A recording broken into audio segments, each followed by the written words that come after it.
Okay, here we go. Hello, welcome back to the Creative Spark. Today we are back talking about my 52 movies in 52 weeks, and we're here for the February wrap up. In the month of February, I think I watched 6 movies. Technically, I watched more, but off the list, I watched 6. 3 were the Oscar nominated films that I watched and have already spoken about in its own little separate video.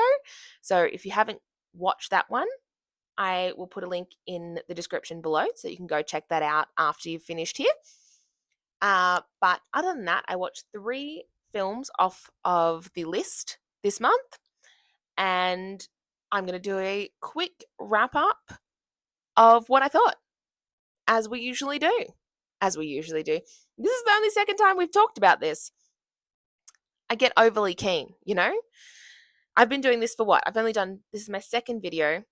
Well, I guess third if we're counting the Oscars one, but I've obviously been watching them for 9 weeks. So it feels like I've been doing this for a while. But what was the first movie we watched? The first film we watched was the ultimate classic. It was Casablanca.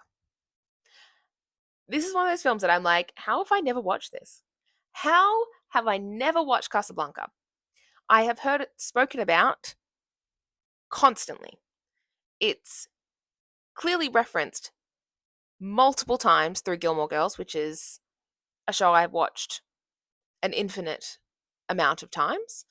Um, but yeah, I never got around to watching it. So I finally did it and I loved it. There's a reason it's a 5-star film. There's a reason it won a whole bunch of Academy Awards.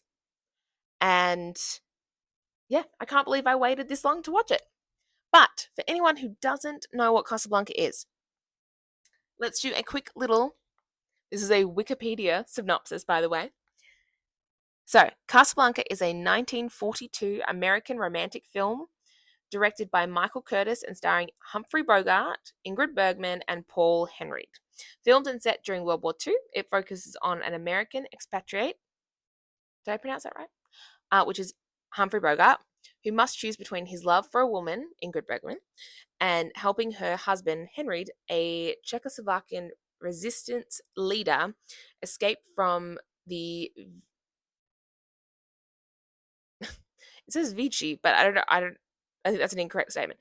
The Nazi-controlled city of Casablanca, to continue his fight against the Germans. The screenplay is based on Everyone Comes to Rick's, an unproduced stage play by Murray Burnett and Joan Allison. Basically, that is actually a very strong overview of the film. Um, the thing I found really interesting about the movie is obviously it was filmed, it was set, filmed, and released during World War II. So the whole concept is basically that Humphrey Bogart and Ingrid Bergman fall in love in Paris in 1940, roughly around there. And at the time, I actually learnt something from watching this film. At the time, people would try to escape Europe to get to America. To do that, to get out of France, you'd have to go from Paris to Marseille, take a boat to Casablanca. Actually, I think, yeah, take a boat to Casablanca. Then you'd have to take a flight from Casablanca into Portugal to then get a boat across to America. The movie is set in Casablanca. There was only one plane a day that would go from Casablanca to Portugal. Again, I'm not sure how much of this is entirely historically accurate, but I think it's quite close. I could probably do more research on that before I talk about it. I need to find time to do more research on these things. But basically, there's only one plane that goes. It's hard to get on them. You have to get, the tickets are hard to come by.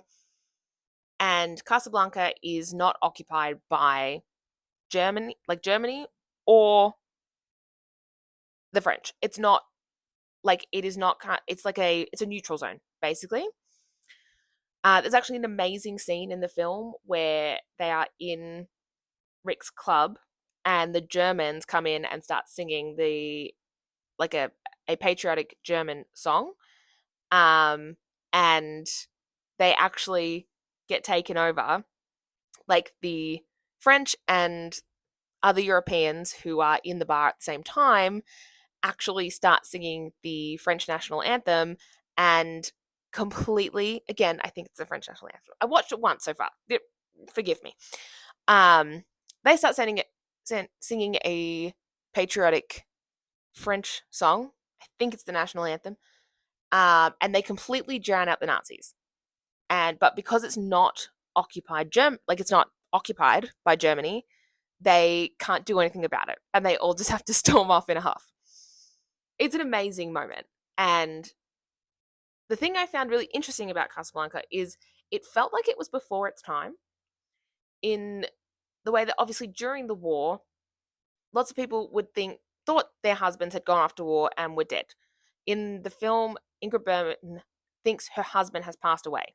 She then meets Rick in Paris. She falls in love with him. They're going to leave together to go to Casablanca. They're supposed to meet at the train station. And before she leaves to meet him, she finds out that her husband is actually still alive. So she waits for him and never gets in contact because it's obviously the 40s. There's no text messaging. There's no it's all letter or person, carrier pigeon to tell them what's going on. She just doesn't show up and leaves him at the train. And he has to leave without her. And then obviously her and her husband rock up in Casablanca trying to get out because he's a freedom fighter. And yeah, it's a whole movie about these three people, and she's in love with Humphrey Bogart. She loves her husband too, but she's really she's in love with Humphrey Bogart. And I think it's just fascinating that they managed to write, film produce, release this film in 1942. The war was still going on, and it was kind of an don't ask, don't tell type situation where if you were your husband came back and you were in love with someone else at the time, you just didn't talk about it. They put it in the forefront and were like, no, this is what's going on. We're going to talk about this. And it didn't do that well on its release, but then it swept the Academy Awards. And they also they used actual footage of the tanks rolling in to Paris. They had actual footage of the Nazi tanks, because I was watching it thinking, there's no way they could have recreated that, that image, that scene. They quite literally would have taken the footage that they'd had from journalists, whoever it was, and put it in the film. Wild. Obviously none of us there's not a lot of people who lived through that time period anymore. My nana actually was in Scotland, and she was a little girl, and as she says, she actually remembers being pulled out of bed in the middle of the night and into the bomb shelters. She remembers it, vividly. So, my grandma is Scottish, my nana is Scottish. She remembers, which is wild. Anyway, I just found the film really interesting, for the time period that it was created. The fact that it still kind of holds up and is one of the most iconic films of the time. And I think it's because it was so bold in the way that it was written.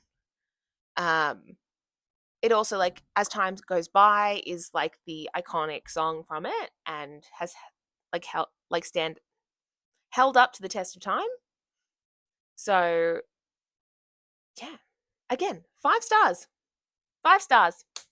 Are we surprised? No, I loved it, and I look forward to watching it again. Honestly, I really do. I will watch it again in the future. I highly recommend anyone who's out there who hasn't watched it and quite enjoys cinema, acting, anything of that time period, to go and watch it. Highly recommend. Moving on to movie 2 of February was Beaches. Beaches. I thought this movie was more well known than it is.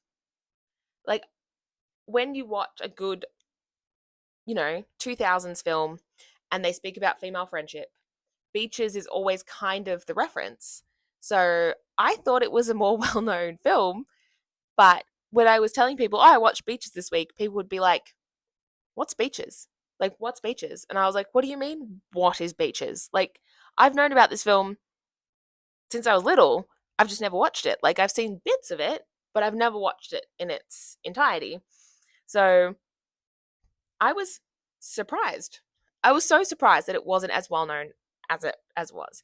It is like an iconic Bette Midler film. She's so young in it. It was made in 1988. It's only 5 years before Hocus Pocus, and she looks so much younger. Like, not that she looks old in the original Hocus Pocus film, but like, and obviously she's dressed up to look like a witch. So, um, but just to give the rundown, let's do the Wikipedia rundown. Beaches is a 1988 American musical comedy drama film based on the 1985 novel of the same name by Iris Rainer Dart. It was directed by Gary Marshall, aka Princess Diaries, Runaway Bride, iconic. And you do see it's a classic Gary Marshall film. There are so many people of his like that he brings in through all of his films in the little cameo parts.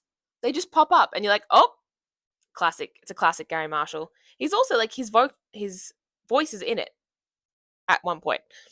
But it was directed by Gary Marshall from a screenplay by Mary Agnes Donahue and stars Bette Midler, Queen, Barbara Hershey, Mayim Bialik? Sorry, what? That's who that is. Oh my god. That's Amy from Big Bang Theory. That's Blossom. That's the actress who is also like she's a neuroscientist. She has a PhD. I'm pretty sure she's a neuroscientist. I'm gonna have to like double check on that, but like she has a PhD in science. Shut up. Sorry, my brain has like just what is this? Go away. Okay, I'm gonna get into that in a second. John Hurd, James Reed, Spalding Gray, and Leanne. I don't know who that is, but "Wind Beneath My Wing." Everyone knows the song "Wind Beneath My Wings," right? That's where that song is from. It is from Beaches, and okay, I'm gonna get into Mayim Bialik because my mind just got blown.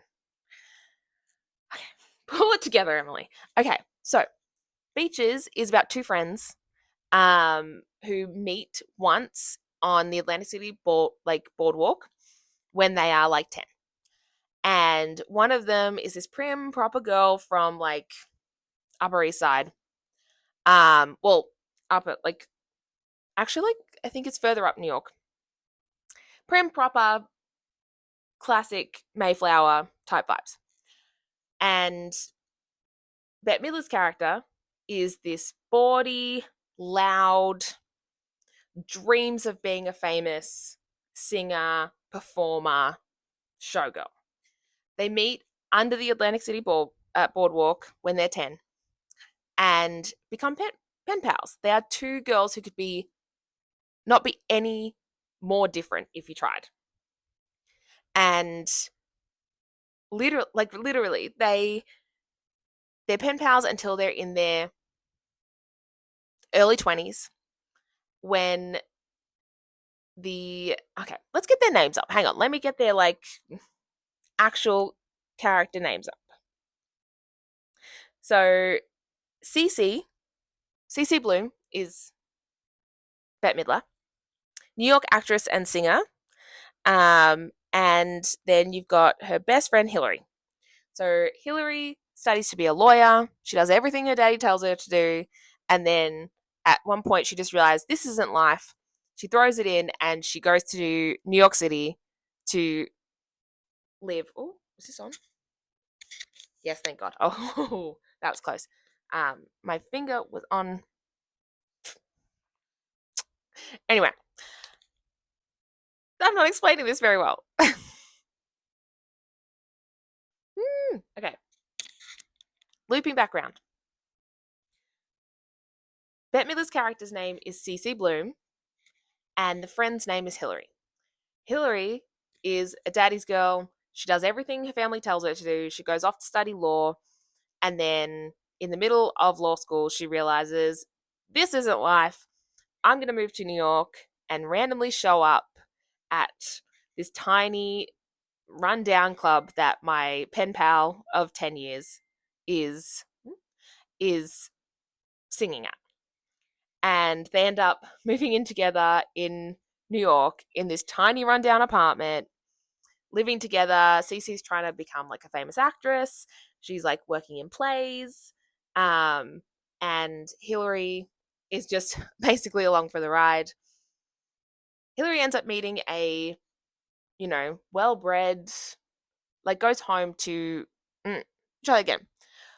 Her dad gets sick. She goes home to like help out and doesn't end up coming back because she falls in love with this straight edged, well bred man. And her and Cece gets a big break, marries a director, and then both of their marriages fall apart and they end up reconnecting. Hillary's pregnant, and they end up like trying to like look after this kid together. This is sort of like middle of the movie here. And unfortunately, spoiler alert, Hillary gets sick at the end, passes away, and asks Cece to raise her daughter. And it is a beautiful, like it's so beautiful. I cried.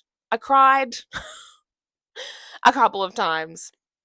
But it is an excellent depiction of female friendship. It is also basically was just an excuse for them to have Bette Midler produce and release an album, because there is like she sings through a lot of it. It's not a musical. Like it's not them singing about what's going on in the movie. She just sings random pop songs that she's like produced because she's becoming a singer and an actress and a singer, and she just sings a lot of the film. Um and it's I'll take it. I'll listen to Bette Midler sing the alphabet. That woman is superb. So yeah, it basically was like a launching pad for Bette Midler, and she was excellent. She was loud and bawdy and didn't apologize to anyone for who she was. And then she has this gorgeous friend who's a little bit more quiet and reserved. They're yin and yang, but they love each other, they look after each other, they support each other. Obviously, it's based on a book. The screenplay, as I've just read, I'm going to reconfirm that as I just read. Yes, the screenplay was obviously written by a woman, and directed by Gary Marshall. But Gary Marshall's is really excellent. Does a really good job at representing women and directing women. Or he did. I'm really sad that he's not going to be around for Princess Diaries 3. God, hoping they get to that before Dame Judi Dench. No,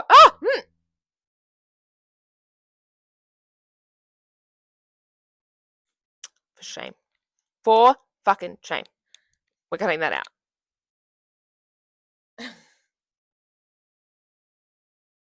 Sorry, we're going to take two on that. Gary Marshall was excellent at directing women and um,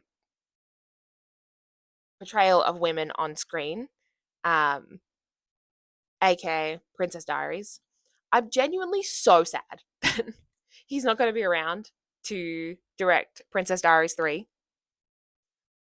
Goodness, hoping they get to it before Dame Julie Andrews does leave this planet, which would be a very, very dark day indeed.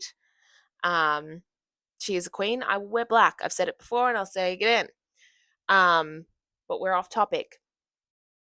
You can tell that the screenplay is written by a woman because there are some fights and like some scenes between them that a man just would would never be able to write.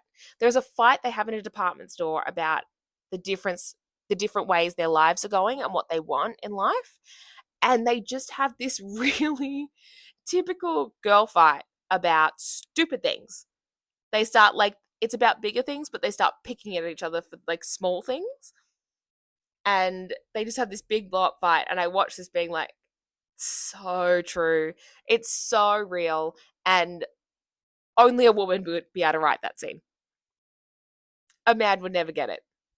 Um, anyway, it was a great movie. Wind Beneath My Wings is iconic. Bette Midler is iconic. And I would recommend it. I think it should be mandatory watching for girls. Basically, if you watched Firefly Lane on Netflix, Firefly Lane is basically a rip-off of Beaches. Beaches walked, so Firefly Lane. Why can't I say that? Firefly Lane could run, and obviously Firefly Lane. I'm gonna say that slow. Delves a lot more into, it's longer. It delves a lot more into trauma. But it has the same basic format, which is they meet when they're kids, they're best friends throughout their life. They go through health, love, children, marriage, everything together. And at the end, one of them passes away. That is sorry, spoiler alert. Should have said that earlier.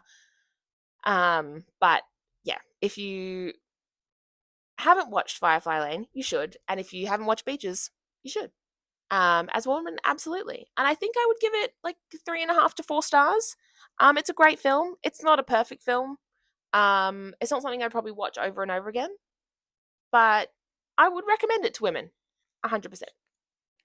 Okay, the third and final movie of this particular list that I watched was Lost in Translation. And I have questions. I'm not gonna lie. It's supposed to be one of Sofia Coppola's like biggest films, but it does not hold up well with the Scarlett Johansson Bill Murray part of it. It doesn't sit well with me. The fact that Scarlett Johansson wasn't even 18 yet. She was 17 when she filmed this film. When she filmed this movie, she was 17. And Bill Murray was like 43. Obviously, Scarlett Johansson is supposed to be, she's playing a character in her like early 20s. She's supposed to be like 22, 23, but she's not. Shush.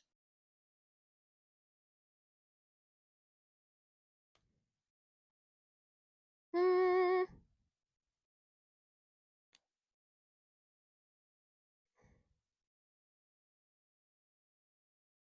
Mm.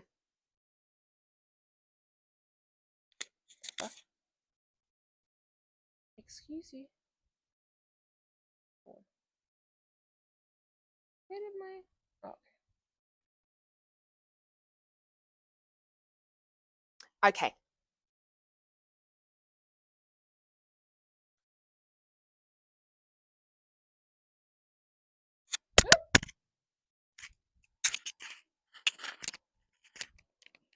Okay.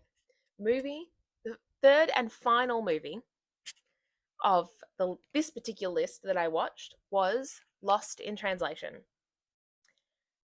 And I have questions. I'm not gonna lie. Um, it's supposed to be one of Sofia Coppola's like biggest films, but it does not hold up well with the Scarlett Johansson Bill Murray part of it. It doesn't sit well with me. The fact that Scarlett Johansson wasn't even 18 yet. She was 17 when she filmed this film. When she filmed this movie, she was 17. And Bill Murray was like 43. Obviously, Scarlett Johansson is supposed to be, she's playing a character in her like early 20s. She's supposed to be like 22, 23, but she's not. Shush.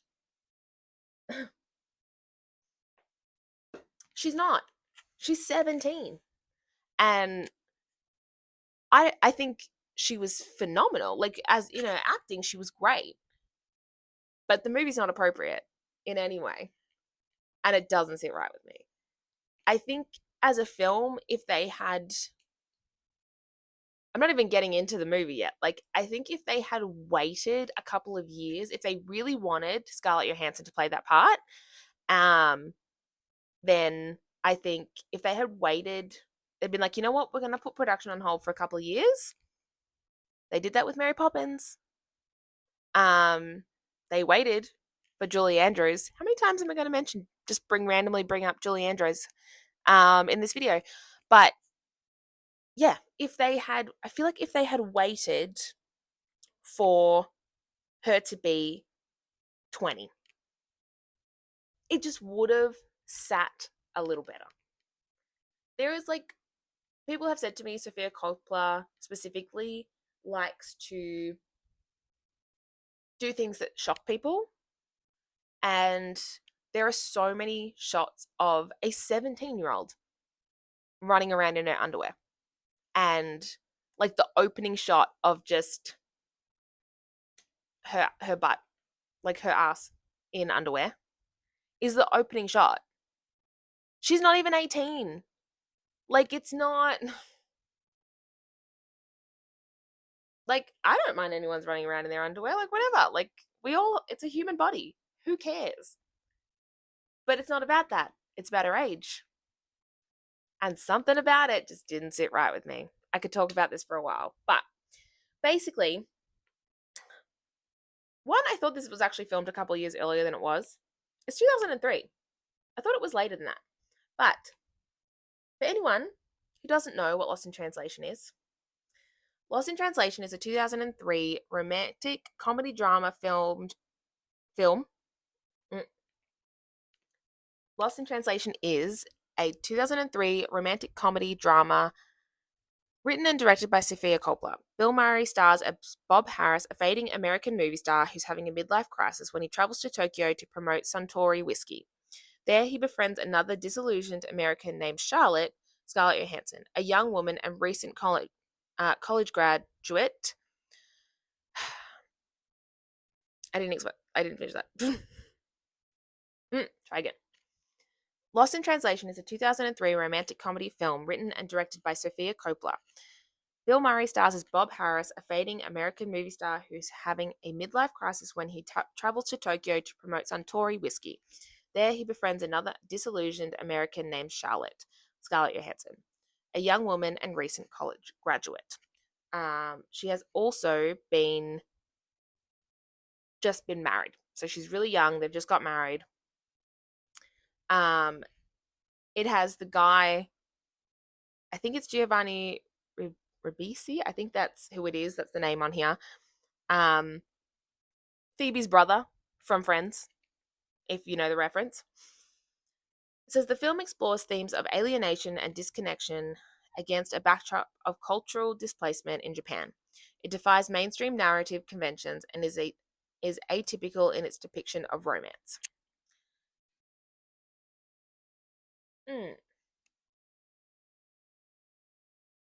What was that? What was that? Okay. Basically, I know it was probably slow in its intention, but I did find the film very slow moving. Sofia Coppola is known for having long shots. Um, I don't think it was for me. I can see why. Poet's making funny noises.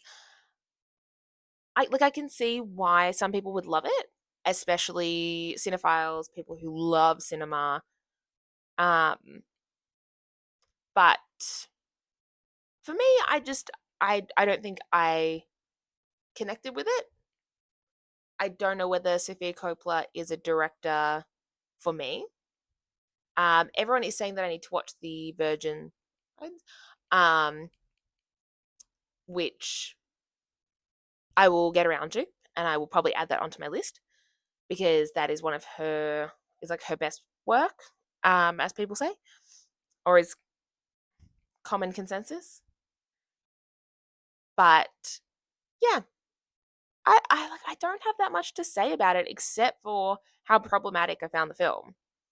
Um, I don't think there's necessarily anything wrong with a 20-year age gap, especially if you're having a bit of a midlife crisis. Um, I think it depicted that very well. I think Bill Murray, in the way that he explored his character and how much he was just feeling his midlife crisis. Sorry, I've said that a couple of times. I think he did really well. Like, I think the acting from that point of view was great, and Scarlett Johansson's acting was also great. And they're pick another like descriptive word, Emily. I think they had an interesting connection, but I just didn't rate it. It just wasn't for me as a film. So for me, I'm probably going to give it 2 stars. Don't come for me, people who love this film. Um, I don't really have that much more to say about it because it didn't do anything for me. I I don't know whether it's just I couldn't get past the actual age difference or if I actually didn't like the film. I actually can't tell. So either way, it wasn't for me. I'm giving it 2 stars, and we're gonna move on. I'm probably never gonna watch it again. Straight up. Straight up. Okay. Well, that is my February wrap up for my 52 movies in 52 weeks. We have watched, yeah, like we've watched 8 movies so far. Well, actually, how many movies have I watched? I watched, I actually forgot to talk about Lee in my first film. I watched that in January as well. I'm not going to go into it. It was a great film. I did post a little bit of like a review of it on TikTok. Um, that was an excellent movie. She was snubbed. The fact the movie was not recognized at any of the awards was ridiculous, like actually ridiculous.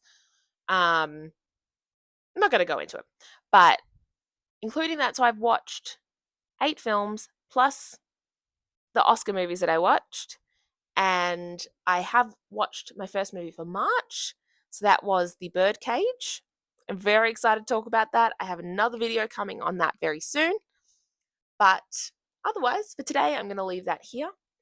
And I am sending you love and light. And I hope that you have a lovely day and great week. And I'm going to see you next time.